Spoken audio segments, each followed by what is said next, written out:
चलो योगिता, आइसक्रीम खाने चलते हैं। आशी को भी साथ ले लो।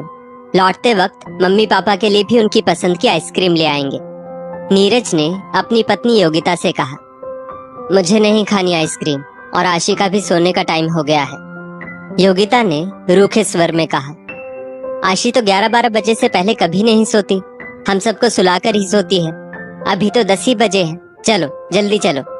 नीरज ने फिर कहा, मैंने कहा ना मुझे नहीं जाना। पैसों की कीमत समझो, फिजूल खर्ची करने की जरूरत नहीं है, योगिता ने कहा। नीरज समझ गया कि कल की बात से योगिता अब तक नाराज है।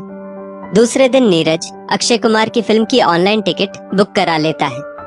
देखो योगिता, तुम्हारे favourite film star Akshay Kumar की फिल्म के फर्स्ट शो की टिकट बुक करा ली है मैंने। फिल्म कल रिलीज होगी, एडवांस टिकट बुक करा ली है। तुम तो फिल्मों की गजब शौकीन हो, सारे काम छोड़ पहला दिन पहला शो तुम्हें देखने जाना ही होता है, नीरज ने कहा। मुझे कहीं नहीं जाना, फिजूल खर्ची करने की क्या जरूरत है, पैसों की कीमत समझिए, योगिता ने फिर जवाब दिया। योगिता, मैं जानता हूँ तुम किस बात से नाराज हो। तुम समझती क्यों नहीं कि दूसरों से ईर्ष्या रखकर दिखावा करना सही नहीं है। मैं आशी का पिता हूँ, मुझे भी उसके भविष्य की फिक्र है। उसके भविष्य के लिए ही तो कमा रहा हूँ, सेविंग कर रहा हूँ, ताकि जब जरूरत हो तब उसे पैसों की कमी ना खले, नीरज ने कहा। अच्छा तो ये लीजिए, मेरे सोने के हार के साथ मेरे मायके के सोने के कंगन, इन्हें बेच दीजिए और आशी का एडमिशन शहर के सबसे अच्छे और महंगे स्कूल में करा दीजिए, योगिता ने कहा। फिर वही राग अलाप रही हो। वो स्कूल शहर का सबसे महंगा स्कूल जरूर होगा, लेकिन सबसे अच्छा स्कूल होगा ये जरूरी नहीं। महंगे और अच्छे में फर्क समझो। इस बात की हकीकत को समझो कि उस स्कूल की फीस हमारे सामर्थ्य के बाहर की है। चलो माना मैंने पैसों की व्यवस्था करके बच्ची का एडमिशन महंगे स्कूल में करा दिया, लेकिन फिर नेक्स्ट ईयर की फीस कैसे देंगे?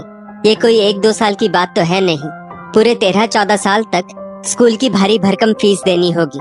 अभी हमारी बच्ची सिर्फ 2.5 साल की ही है। इन महंगे स्कूलों में यूनिफॉर्म और अदर एक्टिविटी में भी काफी पैसा लगता है। ट्रांसपोर्टेशन के नाम पर, सिक्योरिटी डिपॉजिट के नाम पर काफी पैसा लगता है। आगे जाकर ट्यूशन लेने की जरूरत पड़ी तो वो खर्चा अलग। इससे अच्छा है हम हमारी बच्ची के लिए ऐसे स्कूल का चुनाव करें जहां पढ़ाई और मॉरल वैल्यू पर ज्यादा फोकस किया जाता हो और फीस भी हमारे बजट में हो। हमें स्कूल की बिल्डिंग, उसमें दिए जाने वाले महंगे भोजन से ज्यादा उस स्कूल में बच्चे की पढ़ाई कैसी होगी इस पर ध्यान देना चाहिए।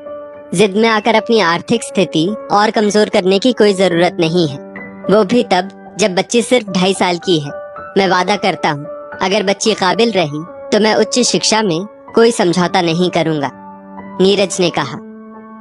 मैं तो अपने सोने के सारे जेवर देने को तैयार हूँ, फिर भी आप आशी को मेरी पसंद के स्कूल भेजने को तैयार नहीं है, योगिता जरा नरमी से बोली।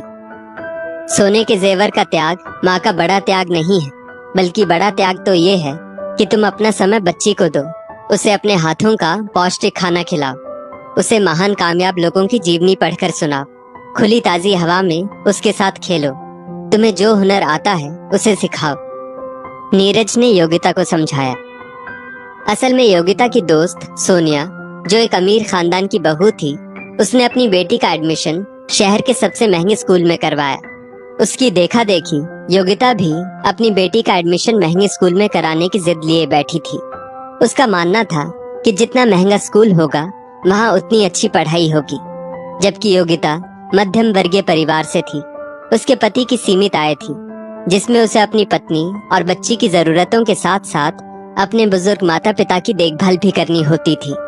नीरज चाहता था कि बच्ची का एडमिशन ऐसे स्कूल में हो जहां अदर एक्टिविटी के नाम पर लूट खसोट ना हो, पर बच्चे के व्यक्तित्व का विकास हो, उसके सभी कॉन्सेप्ट क्लियर हो, बच्ची सहज महसूस करे, न कि अमीर बच्चों को देखकर हीन भावना से ग्रसित हो जाए।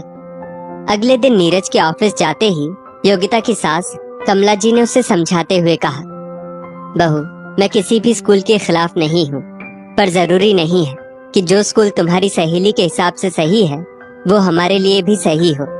वो बड़ा महंगा स्कूल हमारे घर से काफी दूर है। हमारी इतनी छोटी बच्ची आने जाने में ही परेशान हो जाएगी, थक जाएगी, समय भी काफी जाएगा। बस ना आने पर या किसी वजह से बस छूट जाती है तो हमारे लिए आशी को स्कूल पहुंचाना भी मुश्किल होगा। बेटा, जितनी चादर हो उतने ही पैर पसारने चाहिए। योगिता को लगता है कि बड़े स्कूल में बच्ची का एडमिशन करवाने से उसका भी स्टैंडर्ड बढ़ेगा, लेकिन वो नहीं जानती थी कि वहाँ पर अधिकांश अमीर घर के बच्चे पढ़ते हैं। उन बच्चों के पेरेंट्स के पास उनके महंगे शौक पूरे करने के लिए पैसे भी होते हैं। बड़ी बड़ी गाड़ियों में बच्चे आते हैं, सफेद यूनिफॉर्म पहने ड्राइवर के साथ। घूमने भी विदेशों में जाते हैं। ऐसे में मध्यम वर्गीय परिवार के बच्चे हीन भावना से ग्रसित हो जाते हैं। सबने योगिता को बहुत समझाया, लेकिन योगिता पर किसी की बात का कोई असर नहीं हुआ। थक हार कर घर में शांति बनाए रखने के लिए नीरज ने अपनी बेटी आशी का एडमिशन महंगे स्कूल में करा दिया। अब योगिता खुश थी। बच्ची का एडमिशन महंगे स्कूल में करवाकर अपनी सहेली के स्टैंडर्ड से अपना स्टैंडर्ड मैच जो कर लिया था। एक दिन आशी की स्कूल बस मिस हो गई। स्कूल बहुत दूर था। नीरज को भी ऑफिस जाने में देर हो रही थी। योगिता खुद स्कूटी पर बच्ची को लेकर गई। वहाँ कुछ बच्चों की माएं योगिता को अपेक्षित नजरों से देखने लगी, क्योंकि वो सब अपनी कार से आई थी। योगिता को ये अच्छा नहीं लगा। इसके बाद जब भी स्कूल बस मिस होती, वो बच्ची को स्कूल ही नहीं भेजती। कुछ दिनों बाद स्कूल में टीचर्स डे सेलिब्रेट किया जाने वाला था। उसके लिए बच्चों को डांस परफॉर्मेंस देनी थी। बच्चों के लिए स्पेशल ड्रेस, जूते, कई तरह की सजावट की चीजें मंगवाई गई। इसके लिए हर बच्चे से 5,000 का योगदान लिया गया, जो नीरज और योगिता के लिए काफी ज्यादा था। इसके कुछ दिनों बाद ग्रैंड पेरेंट्स डे सेलिब्रेट हुआ। फिर बच्चों से 5,000 रुपए लिए गए। एनुअल डे पर बड़ा कल्चरल प्रोग्राम रखा गया।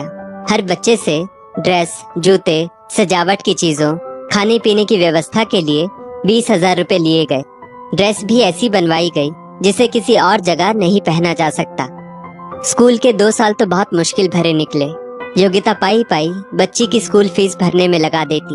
न अपने लिए कुछ खरीदा, न घर के लिए कोई सामान आया, न ही कहीं घूमने गए। अब तो घर में खाने पीने की चीजों में भी कटौती होने लगी। पनीर जहाँ 15 दिन में एक बार बन जाता था, अब तो महीने बीत जाते पनीर खाए। एक दिन 5 वर्षीय आशी अचानक बोली, मम्मा, मुझे सिंगापुर जाना है। मेरी फ्रेंड अपने पेरेंट्स के साथ जा रही है। योगिता को उसकी बात सुनकर झटका लगा। हम कभी शहर से बाहर नहीं गए और ये सीधे देश के बाहर जाने को कह रही है, वो भी सिर्फ 5 साल की बच्ची। नीरज की तबीयत भी खराब रहने लगी, क्योंकि वो मानसिक रूप से तनाव में था। अब वो भविष्य के लिए भी कुछ बचत नहीं कर पा रहा था। योगिता ने पति को सहयोग देने के लिए छोटी मोटी नौकरी करने की सोची। उसे एक ज्वेलरी शॉप में सेल्स गर्ल की नौकरी मिल गई। नौकरी के पहले ही दिन शॉप पर उसका सामना आशी की क्लासमेट की मम्मी से हुआ। अरे आशी की मम्मी, आप यहाँ? लगता है स्कूल की भारी भरकम फीस भरने के लिए आपको घर की 4 दीवारी से निकलकर सेल्स गर्ल की जॉब करनी पड़ रही है। उन्होंने तंज कसा। योगिता को यह अपना अपमान लगा और उसने नौकरी छोड़ दी। योगिता अपना सारा फ्रस्ट्रेशन अपने पति पर निकालती। कैसा पति मिला है जो अपनी बेटी को अच्छे स्कूल में पढ़ाने की काबिलियत भी नहीं रखता। पत्नी के ताने सुनकर नीरज भी अब उसके प्रति उदासीन रहने लगा। एक ही घर में रहते हुए दोनों अजनबी की तरह रहने लगे। अब योगिता का ध्यान बच्ची से हटकर ज्यादा से ज्यादा पैसे कमाने में लगने लगा, ताकि वो स्कूल की फीस सुचारू रूप से भर सके। योगिता ने घर से सूखे नाश्ते, टिफिन सर्विस का काम शुरू कर दिया। बस उसकी शर्त थी कि होम डिलीवरी की सुविधा नहीं दी जाएगी, लोगों को खुद आना पड़ेगा उसके घर। वो दिन रात मेहनत करने लगी। नतीजा ये हुआ कि उसकी सेहत गिरने लगी और अब वो अपनी बेटी का ध्यान भी अच्छे से नहीं रख पा रही थी। उसे होमवर्क करवाने में, टेस्ट की तैयारी में भी उसकी मदद नहीं कर पा रही थी। परिणाम स्वरूप आशी का रिजल्ट बहुत खराब आया। पेरेंट्स टीचर मीटिंग में आशी की टीचर ने इंग्लिश में कहा, आपको बच्ची के ऊपर थोड़ा ध्यान देना चाहिए। हमने उसे क्या होमवर्क दिया है आप तो चेक तक नहीं करती। इतने बड़े व महंगे स्कूल में पढ़ाने का क्या फायदा जब हमें ही बच्चों को पढ़ाना पड़े।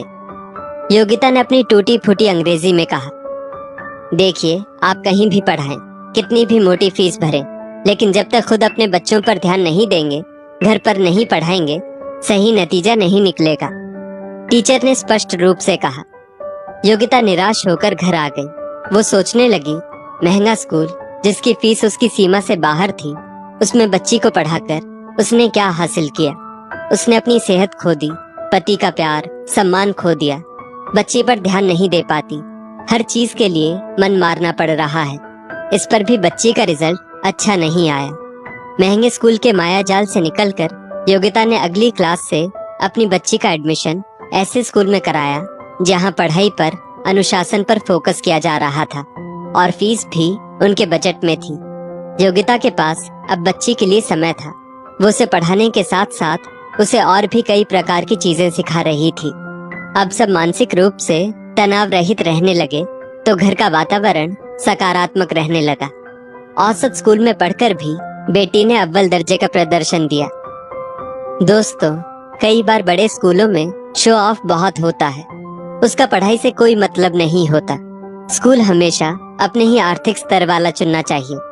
बच्चे का स्कूल एडमिशन दूसरों को दिखाने के लिए मत कराइए, बल्कि ये देखिए जहाँ जाकर आपके बच्चे के व्यक्तित्व का विकास हो और उसके सभी कॉन्सेप्ट क्लियर हो, वहीं उसका एडमिशन कराएं।